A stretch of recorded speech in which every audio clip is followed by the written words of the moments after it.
दोस्तों नमस्कार। क्या भारत के आईटी क्षेत्र पर खतरा मंडरा रहा है? आज ये बहुत बड़ा सवाल सामने आ रहा है। कारण ये है कि टीसीएस जो भारत की सबसे बड़ी आईटी कंपनी है, उन्होंने ये घोषणा करी है कि हम 12,000 लोगों को नौकरी से निकालेंगे। कहने को तो ये टीसीएस का 2% एम्प्लॉयमेंट है कि जितने वो लोग हायर किए हुए हैं उसका मात्र 2% है। लेकिन सवाल इस बात का है कि जो 12,000 लोग निकाले गए हैं, वो किस कारण से निकाले गए हैं, इसको समझना जरूरी है। दूसरी तरफ माइक्रोसॉफ्ट, गूगल, हर तरफ से छटनी हो रही है। ये तो है इंडस्ट्री की अंदर की बात, लेकिन एक और डेवलपमेंट जिस पे शायद नजर नहीं गई, वो ये कि माइक्रोसॉफ्ट ने नयारा जो एक पेट्रोलियम रिफाइनिंग कंपनी है, भारत की एक बड़ी कंपनी है, अचानक रातों रात उसकी सर्विसेज बंद कर दी है। इसका मतलब यह है कि उस पे सैंक्शन लगा दिया है कि अब वो अमेरिकन प्रोडक्ट का इस्तेमाल नहीं कर सकते हैं। ये दो घटनाओं को दोस्तों आपको ध्यान से समझना होगा, क्योंकि ये आने वाले दिनों के लिए एक बहुत बड़ी चुनौती है। और साथ ही अमेरिका के एक सांसद ने यह कहा है कि हम भारत को बर्बाद कर देंगे, we will ruin Indian economy. ये अगर घटनाक्रम अगर आप एक साथ जोड़ के देखते हैं, तो आने वाले दिनों में जो चुनौतियां हैं वो काफी गंभीर हैं। आज हम इसी की चर्चा करेंगे कि एक तरफ जहां आईटी में इतना बड़ा बदलाव आ रहा है और दूसरी तरफ भारत में भी बहुत कुछ होना बाकी है, और तीसरी तरफ आईटी की नौकरियों का जाना। ये सब चीजें अगर आप एक साथ रख के देखते हैं, तो चिंताजनक स्थिति सामने आती है। इसकी चर्चा करेंगे, इसलिए इस वीडियो को अंत तक देखिएगा। आप भी आईटी प्रोडक्ट से डील करते होंगे, आईटी टेक्नोलॉजी यूज करते होंगे, आपके यहाँ पे घर में रिश्तेदारों में लोग आईटी सेक्टर में काम करते होंगे, इसलिए आज के वीडियो को समझना थोड़ा सा जरूरी है। थोड़ा सा टेक्निकल हो सकता है, लेकिन जिसे कहते हैं ना, आने वाले दिनों की जो चुनौतियां हैं, अगर हम उसकी तैयारी आज से नहीं करेंगे तो रातों रात तो हो नहीं पाएगा। इसीलिए मैं बार बार कहता हूं कि प्लानिंग के मामले में हमें चीन से सीखना होगा। आज अचानक चीन ऐसे ही नहीं अमेरिका को टक्कर दे रहा है कि अमेरिका ने कुछ कहा और चीन अचानक खड़ा हो गया। चीन की पिछले 30 साल की तैयारी है, और आज इसीलिए वो खड़ा है अमेरिका के आगे। इस बात को ध्यान रखिएगा दोस्तों, चीन में इंग्लिश स्पीकिंग लैंग्वेज नहीं है, उसके बाद भी वो आईटी सुपर पावर बन रहा है। आज भी दुनिया का सबसे ज्यादा इलेक्ट्रॉनिक प्रोडक्ट्स चीन में बनता है। वहां भाषा की जरूरत नहीं है, टेक्नोलॉजी चाहिए और उसको एडॉप्ट करने का एक इकोसिस्टम चाहिए। वहां पे भी जो आर&डी है वो हमसे ज्यादा है। क्यों है? 40 साल 50 साल पहले तो वो हमारे बराबर थे। अगर आप 1991 का जब हमने पॉलिसी रिफॉर्म किया, अगर आप उस समय देखें, तो 90 से लेकर अभी तक पिछले 45 साल में चाइना 45 साल पहले भारत के बराबर ही था, पर कैपिटा इनकम में, जीडीपी में, सब में। आज हमसे 4 गुना आगे। ऐसा क्यों हुआ? हमारे पास तो इंग्लिश भी थी, हमारे यहाँ डेमोक्रेसी भी थी, हमारे यहाँ सब अच्छी चीजें थी, फिर हम क्यों पीछे रह गए? क्योंकि हम लोगों की प्लानिंग डिफेक्टिव थी। हम लंबा नहीं सोचते हैं। हम ट्रांजैक्शनल रिलेशनशिप में विश्वास करते हैं कि चलो काम बन गया, कोई बात नहीं, 4 पैसे जेब में आ गए, अब आर&डी में क्या लगाना है, आर&डी कोई और करके देगा, हम तो सिर्फ ट्रेडिंग करेंगे। इस मानसिकता से हमारी इंडस्ट्री चली। शायद यही मानसिकता आईटी सेक्टर में भी घुस गई, इसीलिए हम लोग कुछ बड़ा आईटी सेक्टर में कर नहीं पाए। हम सिर्फ लेबर सप्लायर बन के रह गए। इसीलिए इन मुद्दों को समझना जरूरी है। वीडियो को अंत तक देखिएगा और शेयर भी करिएगा। दोस्तों, ये बात सही है कि करीब 50 लाख से ज्यादा लोग हिंदुस्तान में आईटी सेक्टर में काम करते हैं, और अच्छी कैपेबिलिटी है, इंजीनियरिंग आती है, सॉफ्टवेयर स्किल है, हिंदुस्तान में है, विदेश में है, सब जगह है। इसका फायदा भारत को मिला। साथ ही भारत ने एक बहुत अच्छा जो काम किया वो था ग्लोबल डिलीवरी सिस्टम का। 24/7 24 घंटे हम लोग दुनिया के किसी भी देश को सर्विस दे सकते हैं। ये एक इंटरेस्टिंग मॉडल भारत ने डेवलप किया। हमारे यहाँ पे कॉस्ट ऑफ लिविंग कम है, इसलिए लेबर कॉस्ट कम है, दुनिया को इसका फायदा मिलता है। इसीलिए लोग हमें भी कॉन्ट्रैक्ट देते रहे। हमारी कंपनियों ने अच्छा काम किया आईटी सेक्टर में, ऐसा नहीं है कि काम खराब किया, काम अच्छा किया। इसलिए टीसीएस, इन्फोसिस, विप्रो, एचसीएल ऐसी कई कंपनियां हैं जो दुनिया में रेस्पेक्टफुली जानी जाती हैं और उनको बड़े प्रोजेक्ट भी मिलते हैं। ये बात भी सही है। और जहां तक बात है इन्वेस्टमेंट्स की, आईटी कैपेबिलिटीज की, हमारी इंडस्ट्री ने डेवलप किया। साइबर सिक्योरिटी पे हम लोगों ने काम किया, क्लाउड पे काम किया, ये सब किया, लेकिन किसके लिए? दूसरों के लिए। ये एक सबसे बड़ी बात खतरे की जो हमारे सामने है। चाइना ने क्या किया वो मैं आपको बताऊंगा। बहुत इंटरेस्टिंग डेवलपमेंट है चाइना में। लेकिन इस पूरे डेवलपमेंट में जो भारत में हुआ, इसकी सबसे बड़ी कमजोरी क्या रही? हमारा आईटी सेक्टर 75% अमेरिका और यूरोप पे निर्भर है।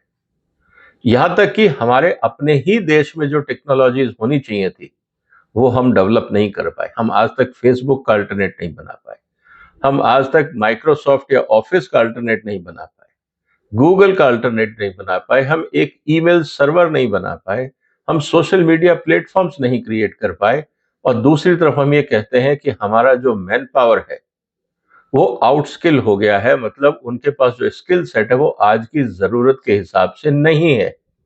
तो स्किल डेवलपमेंट की जिम्मेवारी किसकी है? क्या हमारी आईटी कंपनी के जो लीडर्स हैं उनको बदलती हुई दुनिया नहीं दिख रही? जब समस्या इस बात की है कि लीडरशिप में गैप दिख रहा है।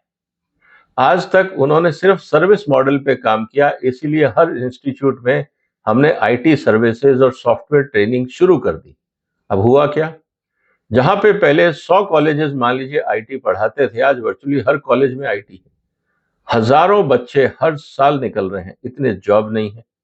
और साथ ही साथ her under skilled man power में, जहां पे फैसिलिटी नहीं है, फैकल्टी नहीं है, वो कॉलेजेस ने भी आईटी सर्टिफिकेट बांटने शुरू कर दिए।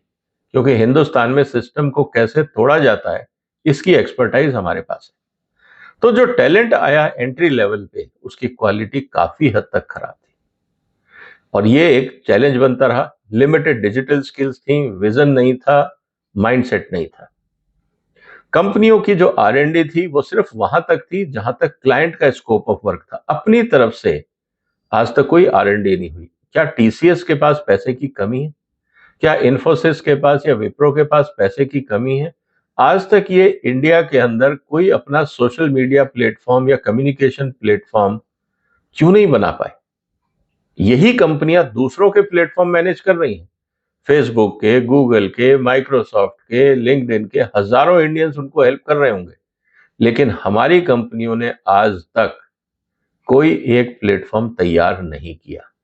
इसका मतलब ये है कि जितना पैसा हमारे यहाँ के लोग कमा के लाते हैं आईटी सेक्टर में, उससे ज्यादा पैसा हिंदुस्तान का कंज्यूमर वापस डिजिटल इकोनॉमी को यूज करने के लिए वापस विदेश भेज देता है। तो फायदा क्या हुआ, इसको भी सोचना होगा। और प्रोडक्ट पे तो हम लोगों ने ध्यान दिया ही नहीं, हार्डवेयर हम बनाते ही नहीं।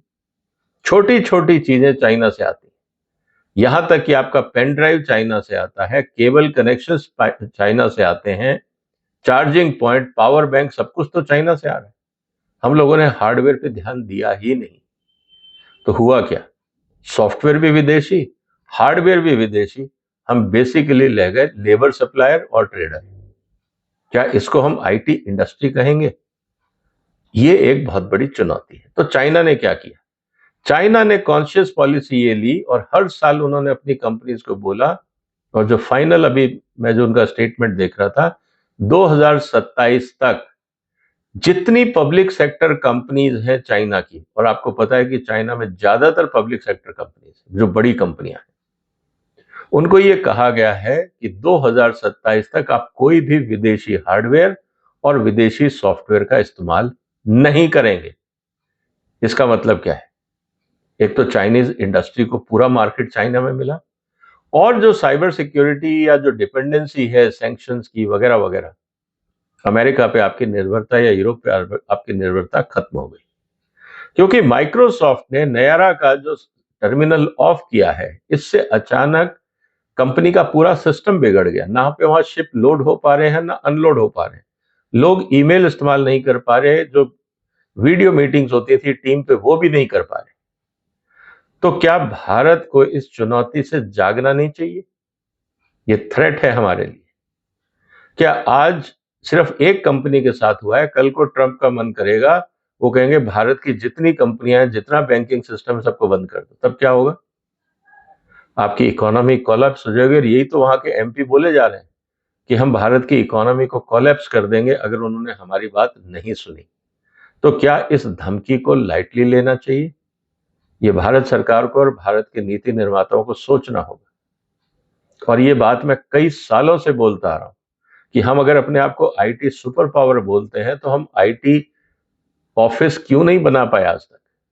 ई ऑफिस हम क्यों जनता को नहीं दे पाए? क्यों हम सोशल मीडिया प्लेटफॉर्म क्रिएट नहीं कर पाए? क्यों हम ईमेल प्लेटफॉर्म नहीं क्रिएट कर पाए?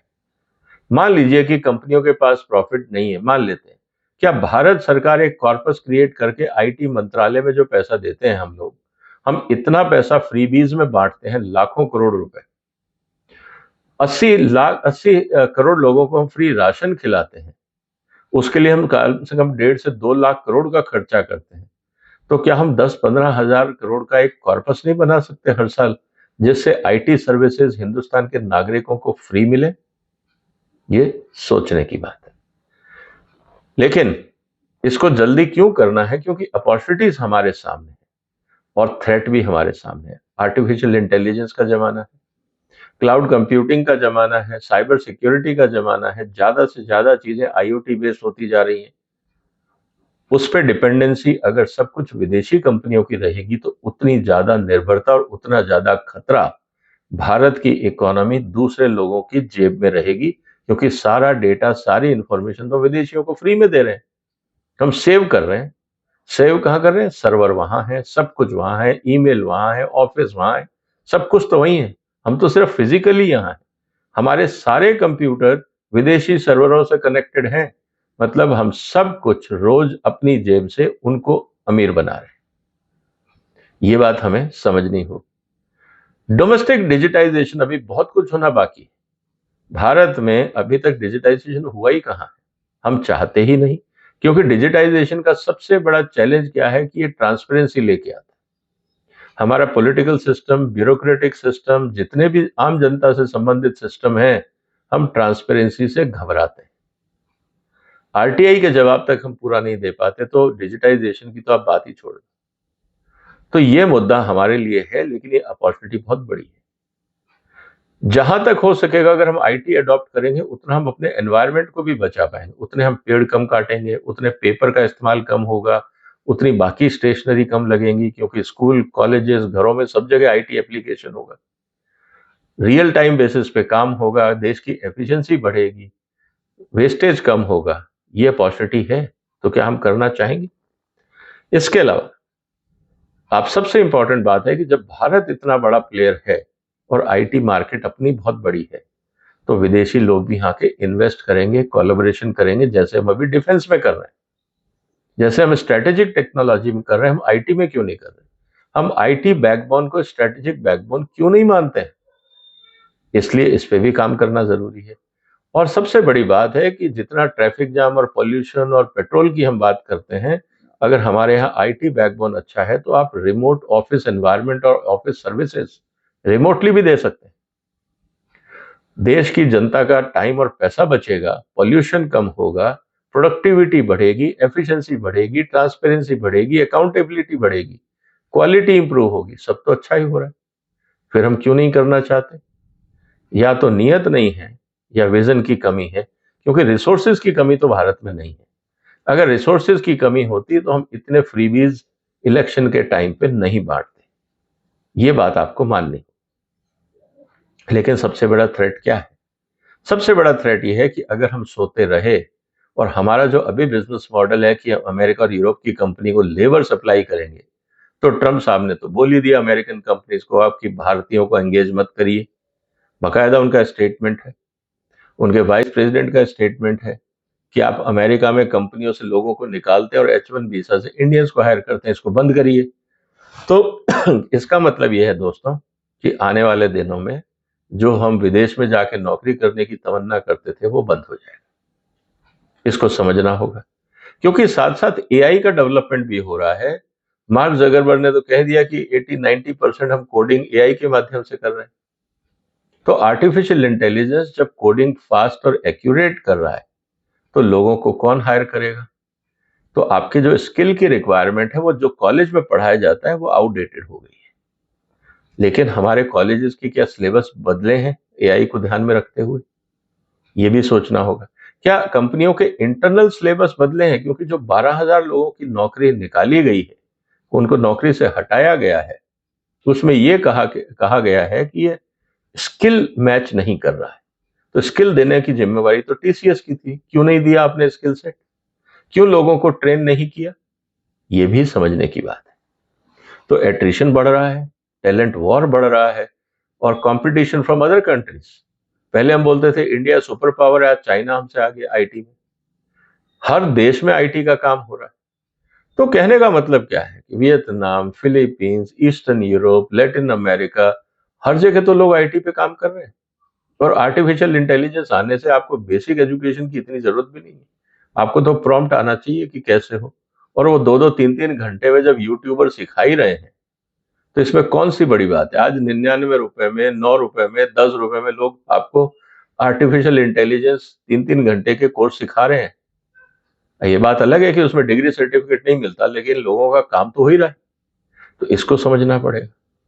तो मुझे ये लगता है दोस्तों कि हमें अपने आप को बहुत तेजी से बदलना होगा, क्योंकि जिस तरह से प्रेशर्स हमारे पे हैं, ट्रम्प साहब का प्रेशर है, यूरोप का प्रेशर है, चाइना का प्रेशर है, और हमारी सारी बैकबोन डिपेंडेंट है फॉरेन कंट्रीज पे, तो क्या ये देश हित में होगा? मैं इसीलिए कह रहा हूं, चाइना तो तैयार है, क्या भारत तैयार है? और जिस तरह से बदलाव आ रहा है, इकोनॉमिक स्लो डाउन होगा, एम्प्लॉयमेंट नहीं होगी तो रेमिटेंस नहीं आएगा, भारत को फॉरेन एक्सचेंज नहीं मिलेगा, हमारे लिए और समस्याएं खड़ी होंगी। ग्लोबल प्रेशर की हम बात कर ही रहे हैं। हम स्टार्टअप की जब बात करते हैं तो हमारे यहाँ स्टार्टअप में हम क्या कर रहे हैं? हम ट्रांजैक्शन कॉस्ट की बात कर रहे हैं। चाइना में, अमेरिका में, यूरोप में जो स्टार्टअप्स हैं वो इनोवेशन की बात करते हैं।